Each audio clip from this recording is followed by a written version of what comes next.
Hey team, this is Argent.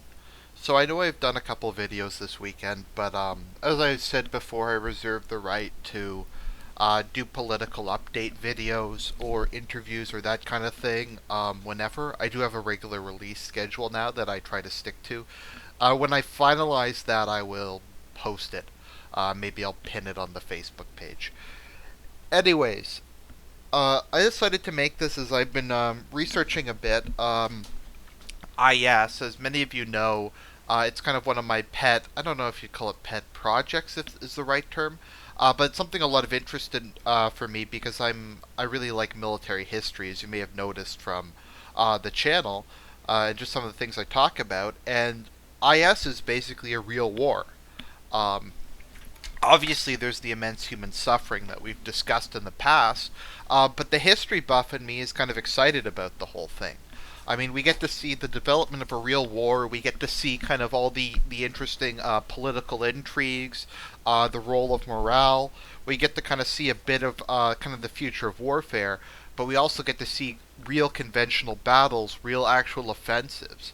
To a certain extent, it's kind of refreshing to see something that kind of resembles conventional warfare happening instead of kind of all the bullshit in the shadows. I know a lot of people say, well, what about the immense human cost? I agree. I just find it interesting. I'm a political scientist, and that's not just bullshit. I actually have a degree in it. I studied that formally. But anyways, we're getting off topic. I wanted to make this a fairly short video. So I think the time has come, and I say this because IS has had a number of setbacks lately. If we look at the wiki page or just any kind of summary, if you don't trust Wikipedia, of IS related events, they've lost virtually every offensive and every battle lately. They've lost a lot of their larger cities, particularly in Iraq. And with the impending collapse of the Free Syrian Army, and the additional forces, including the Russians, larger German, French, and other Western coalition forces, it's looking like they're stalled in Syria, and the Syrian government may win there. That being said, I don't think IS is going away. I have my doubts that they will collapse. I also have my doubts, given how many times this war has switched from advantage to advantage. Because IS initially had an immense amount of success in the first couple months. Then there was some setbacks. Then they had another immense couple offensives. Then there was setbacks. It depends how long at this point the various foreign coalitions are willing to stay there. As far as IS goes, I still think if they can survive another year or two, a lot of their enemies will kind of take care of themselves. Russia, God knows how long they can stay there with the falling petrodollar.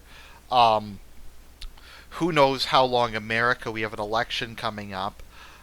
We don't know what's going to happen with Europe. You got a lot of instability in Germany with the migrant crisis. Who knows what's going to happen in France? Maybe the memories of the Paris bombings are going to fade away.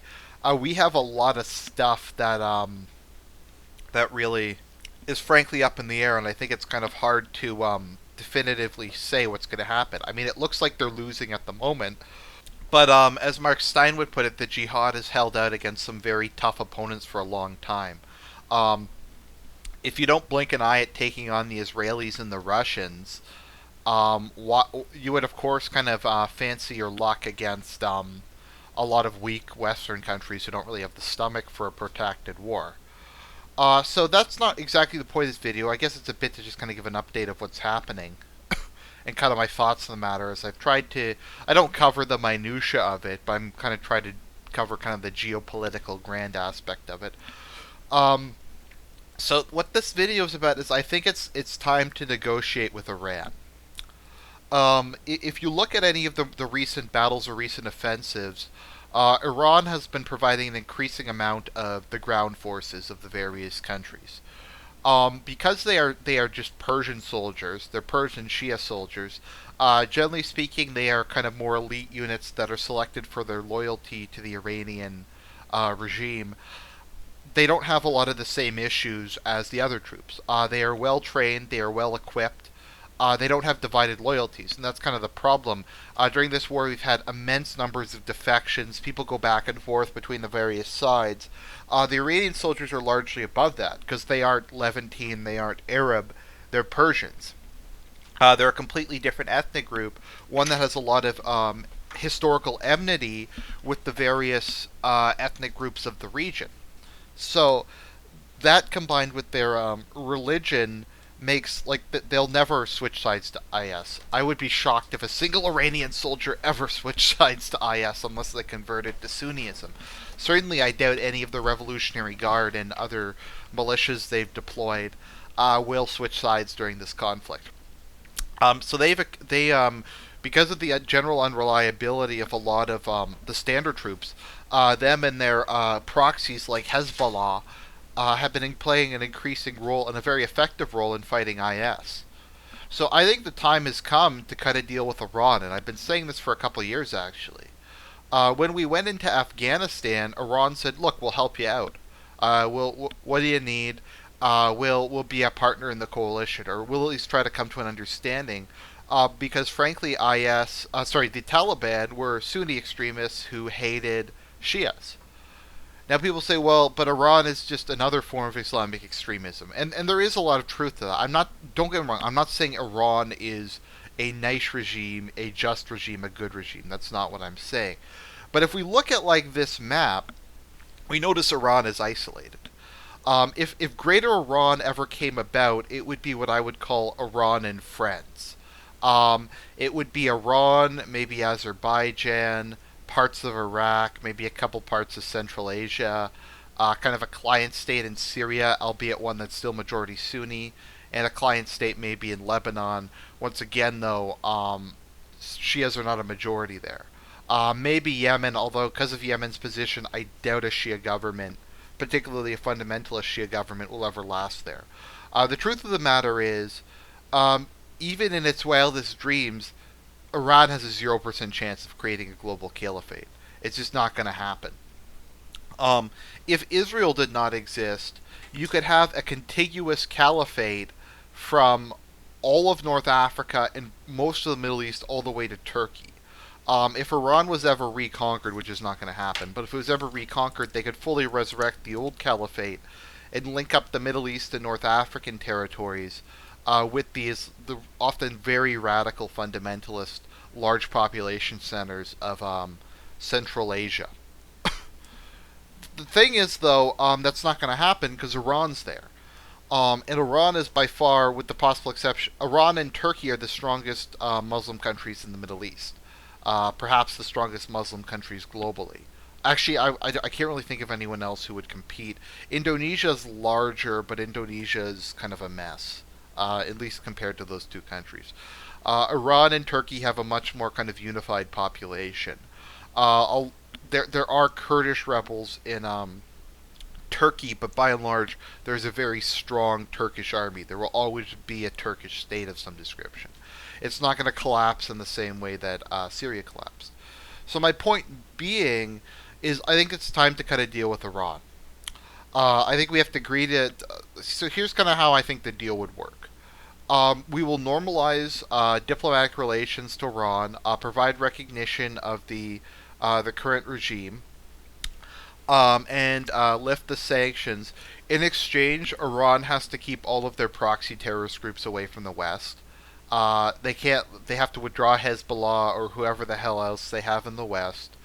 They have to agree to work with us. Maybe release whatever prisoners they have. Cut a bunch of deals. Resolve a lot of the outstanding problems we have with them. And in exchange for that, we will provide trade, diplomatic relations, and we'll start to work with them. Now, why do I say we have to work with Iran? Because they're doing a very good job of rolling back IS. And people say, well, we're just trading one master for another.